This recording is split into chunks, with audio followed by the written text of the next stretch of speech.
Welcome to our channel. Today we how to withdraw from Fiverr balance, full guide step by step clearly. To withdraw your Fiverr balance, start by logging into your Fiverr account.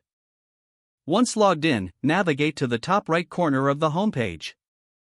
Click on your profile picture to access a drop-down menu.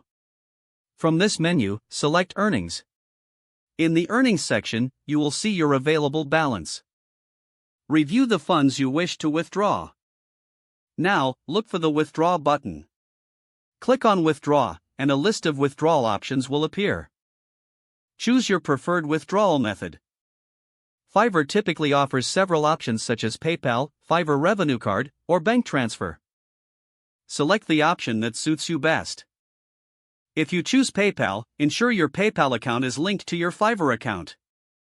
If you opt for the Fiverr Revenue Card, make sure you have one set up in advance.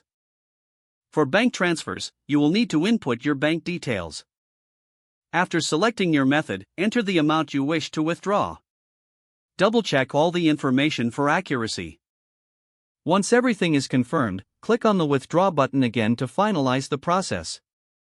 You will receive a confirmation prompt indicating your withdrawal request has been submitted.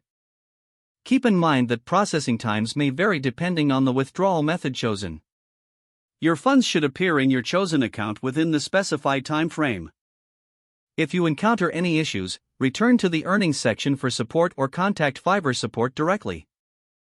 Following these steps will ensure a smooth withdrawal experience. If the page does not load, refresh the browser or try again in a private or incognito window. Make sure you are using the correct email address, then retype it carefully to avoid small typos.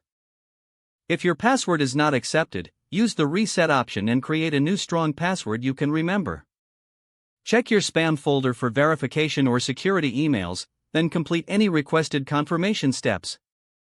Enable two-factor authentication if available to improve account security and reduce unauthorized access risk. After signing in, review your profile details so your contact information and settings are accurate and current. If you see an error message, note it down and try again after restarting your device and internet connection. Don't forget to like this video and subscribe to our channel for more step-by-step tech guides.